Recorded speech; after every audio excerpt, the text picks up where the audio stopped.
दोस्तों, स्वागत है आपका क्रेजी क्रिप्टो मिंटू में। आज बात करते हैं कुछ पॉजिटिव न्यूज़ की, क्योंकि देखिए अभी किसी का भी प्राइस प्रोडिक्शन इतना आसान नहीं है।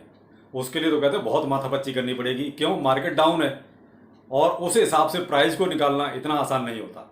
देखिए कागज़ों में लिख देना बहुत आसान होता है, लेकिन उसको एक्चुअल में निकाल पाना उतना ही टेढ़ा होता है। खैर वो भी सब होगा, लेकिन थोड़ा सा मार्केट स्टेबल हो। फिलहाल अगर मार्केट की बात की जाए तो देखिए साहब, बिटकॉइन अभी भी वहीं अटका हुआ है, वो उससे ऊपर जाने को तैयार नहीं है और वो फियर इंडेक्स भी वहीं का वहीं है। तो इसलिए मार्केट का हाल तो अभी जैसा है वैसा ही है कि बिटकॉइन अपना 28 और 29, ये मैं आपको एक और वार्निंग दूं कि $28,000 से भी नीचे जा सकता है। अब थोड़ी सी जो कुछ गुड न्यूज़ निकल के आई हैं, जरा उन पर गौर कर लेते हैं। एक तो रसिया की खबर मैंने आपको अभी 2 दिन पहले दी थी कि रसिया जो है उसको लीगलाइज कर रहा है क्रिप्टो को। अब उसने एक डिमांड और कर दी है। अब वो ये चाहता है रसिया कि किसी भी तरीके से क्रिप्टो करेंसी को इंटरनेशनल ट्रेड के लिए यूज किया जाए, यानी उसको करेंसी के तौर पे मान्यता दी जाए। तो देखिए कोई बड़ा देश अगर ऐसी डिमांड कर रहा है तो देखिए इम्पैक्ट तो थोड़ा बहुत जो है उसका आएगा और कहीं ना कहीं उसका असर भी पड़ेगा और पड़ना चाहिए भी, क्योंकि रूस कोई छोटा मोटा देश नहीं है। तो वो अगर ऐसी डिमांड कर रहा है कि साहब क्रिप्टो को इंटरनेशनल ट्रेड के लिए यूज किया जाए, क्यों? अभी फिलहाल रसिया की जो करेंसी है रूबल, उसकी हालत बहुत खराब है। आप ये मान लीजिए, मैंने पिछले आपको वीडियो में अपने बताया था कि उसके रूबल की कीमत अपने डॉज कॉइन की कीमत से भी नीचे चली गई है। तो देखिए वो तो देश एक ये स्टेप उठा सकता है, वो उसको लीगल भी करेगा और इसकी डिमांड भी करेगा, क्योंकि उसको जो है अमेरिका को नीचे भी दिखाना है, क्योंकि अमेरिका ने उसमें प्रतिबंध लगाए हुए हैं। उसकी वजह से वो ये चाहता है क्रिप्टो करेंसी को जो है लीगल किया जाए और इसको इंटरनेशनल ट्रेड के लिए यूज किया जाए। तो ये अच्छी खबर है। चलो कहीं से शुरुआत तो हो रही है। इंडिया वाले तो शांत होकर बैठे हुए हैं, उन्हें तो कुछ करना नहीं, तो वो तो लाइन में सबसे पीछे है, लेकिन चलो कोई तो शुरुआत कर रहा है, अच्छी बात है ये। अगली खबर है अमेरिका के एक बहुत ही बड़े बैंक से, जेपी मॉर्गन, आपने नाम सुना होगा, बहुत बड़ा बैंक है। वो ये कहता है क्रिप्टो करेंसी का जो है यूज बहुत जरूरी है और आने वाले भविष्य में ये हमारे लिए एक वरदान साबित हो सकता है। अमेरिका का बैंक कह रहा है तो बहुत बड़ी बात है। कहीं और किसी छोटे देश का कहता तो शायद ना समझ में आता, लेकिन अमेरिका का बैंक यही कहता है कि क्रिप्टो जरूरी है और आने वाले वक्त में ये बढ़ेगा घटेगा नहीं। तो देखिए जब अमेरिका से कोई बात चलती है तो उसको थोड़ा सा सीरियसली लेना भी चाहिए। ठीक है, अभी शॉर्ट टाइम हमारा मार्केट बहुत डाउन है, बिटकॉइन भी बहुत डाउन है और जितनी करेंसियां अल्टकॉइन सारे डाउन में हैं, लेकिन पॉजिटिविटी भी ऐसी न्यूज से ही आएगी, क्योंकि जब तक कुछ पॉजिटिव नहीं आएगा तब तक देखिए नेगेटिविटी तो फैली हुई है बहुत ज़्यादा। तो ये एक अच्छी बात है कि अमेरिका का बैंक कह रहा है कि साहब क्रिप्टो बहुत जरूरी है और ये आना चाहिए, भविष्य के लिए जरूरी है।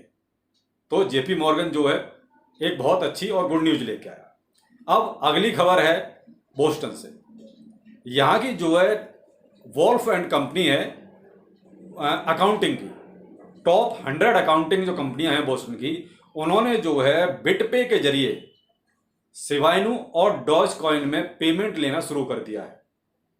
देखिए आजकल इन करेंसियों का जो है ना यूज केस भी यही है सबसे ज़्यादा, कि इनको ज़्यादा से ज़्यादा चलन में लाया जाए, यानी आम आदमी की पहुंच में पहुंचाया जाए इनको।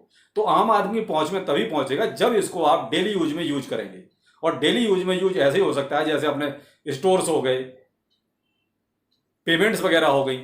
जब आदमी इनमें ये सब यूज करने लगेगा तो देखिए आम हाथ में, सबके हाथों में आ जाएगा। फिर एक दिन ऐसा भी आएगा जहां हर जगह इनके एटीएम्स भी होंगे। अभी भी हैं, बिटकॉइन के हैं, लेकिन और करेंसियों के नहीं है, लेकिन बिटकॉइन के तो अभी भी हैं। लेकिन आने वाले वक्त में जो करेंसियां ज़्यादा चलन में होंगी उनके एटीएम भी आ जाएंगे। तो एक तरह से ये भी बहुत ही गुड न्यूज़ है कि साहब क्रिप्टो में कुछ तो गुड न्यूज़ आ रही हैं। अब एक लूना की खबर है कि साहब देखिए लूना में कुछ होल्डर्स ऐसे हैं जो बहुत परेशान हैं। मैं उनसे यही कहना चाहूँगा कि थोड़ा सा आप अभी इंतजार कीजिए, थोड़ा सा, क्योंकि देखिए जिन एक्सचेंजों ने अपडेट कर दिया वहां उनको लूना मिल गया है। आप OKX में अगर किसी का अकाउंट है तो आप देखिए उसको मिल चुका होगा लूना। अब लूना की टीम ने जो भी जिस तरीके से उनको डिवाइड किया हुआ है, कैसे कैसे देना है, उसी हिसाब से आपको मिल जाएगा। बेशक आपका 0 शो हो रहा है या वहां कुछ भी नजर नहीं आ रहा है, आपका अकाउंट जैसे ही वो आपके एक्सचेंज अपडेट करेगा वैसे ही आपका लूना वहां पर शो होने लग जाएगा। तो इसलिए प्लीज लूना होल्डर जो है वो परेशान ना हो, आपको लूना मिलेगा। ऐसा नहीं कि नहीं मिलेगा, मिलेगा, लेकिन मिलेगा तभी जब आपका एक्सचेंज अपना वो सब अपडेट करेगा। तो तब तक के लिए प्लीज आप थोड़ा सा वेट कीजिए। नाम है बिग बुल। बिग बुल के बारे में लोग, इंडियन कॉइन है, कि साहब इसके बारे में थोड़ा बताइए, बहुत हाइप पे जा रहा है, हाइप पे जा रहा है। देखिए साहब, मैं आपको बहुत क्लियर बताऊं, बहुत ही नया कॉइन है, इंडियन कॉइन है, बाइनेंस चेन पर बना हुआ है और इसका यूज केस ज़्यादा ऐसा कुछ खास नहीं है। केवल और केवल ये एक डिजिटल करेंसी के तौर पर ही काम करेगा। इसका अभी मैंने व्हाइट पेपर उसमें देखा, व्हाइट पेपर में ऐसा कुछ मुझे खास मिला ही नहीं कि इसका रोड मैप क्या है और ये आगे क्या करने वाला है। और ये एक जो है अपना कोटेक्स एक्सचेंज है, उसका एक नेटिव टोकन आप मान लीजिए। दूसरा, इसका जो अभी ऑल टाइम हाई था वो 25 मई को ही था, लगभग 57 रुपये के आसपास। करंट में इसका प्राइस जो चल रहा है वो 49 रुपीज़ के आसपास चल रहा है, थोड़ा बहुत 10-5 पैसे ऊपर नीचे हो सकता है, तो 49 के आसपास चल रहा है। एक्सचेंज लिस्ट की केवल इसकी जो है अभी कॉइन मार्केट कैप और कॉइन गीको पर है। एक एक्सचेंज और अभी करंट में जुड़ा है, वो है लाटोकन। ये इसकी एक्सचेंज लिस्टिंग है। टोटल जो सप्लाई इसमें बता रहे हैं वो तो 2 बिलियन के आसपास बता रहे हैं, लेकिन सर्कुलेशन में कितनी है कुछ पता नहीं, कोई रिकॉर्ड नहीं है। इनका मार्केट कैप बिल्कुल नील आ रहा है, कुछ भी नहीं दिखाई दे रहा मार्केट कैप कुछ है भी या नहीं है। कितने होल्डर्स हैं कुछ पता नहीं है। मार्केट रैंक मुझे लगता है सबसे पीछे वाली इनको मिली हुई है, 5689, ये इनको मार्केट रैंक मिली हुई है। दूसरा, इस कॉइन में जो सबसे मेन बात है वो ये है कि टीम ने कोई भी स्टेप नहीं घोषित किया है कि हमारा फर्स्ट क्वार्टर में ये होगा, सेकंड क्वार्टर में ये होगा, थर्ड क्वार्टर में ये होगा, तो ऐसा कुछ भी नहीं है। मैंने इनका देखा खोल के सब, उसमें ऐसा मुझे कहीं कुछ नहीं मिला। तो प्लीज़ जो लोग बिग बुल के बारे में जानकारी चाह रहे थे, तो मेरे पास जो मुझे मिल पाया वो यही है। बिग बुल में मैं तो नहीं चाहूँगा कि अभी आप इन्वेस्ट करें। देखिए, मुझसे अगर डायरेक्ट पूछ रहे हैं तो मैं तो यही कहूँगा कि आप इन्वेस्ट ना करें, क्योंकि ये जो छोटे टाइम की जो हाइप होती है ना, ये तो बहुत खतरनाक होती है। कॉइन आया है मार्केट में, थोड़ा सा आने दीजिए, स्टेबल होने दीजिए, मालूम तो पड़े क्या है इसका यूज केस।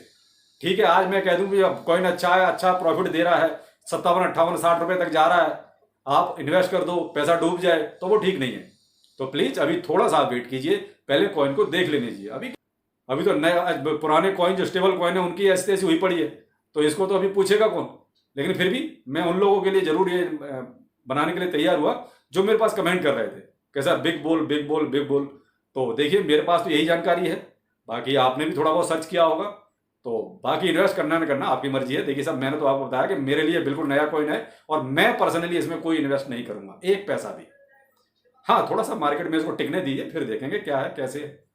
तो आज के लिए इतना ही, आगे फिर मिलते हैं किसी नई जानकारी के साथ। नमस्कार।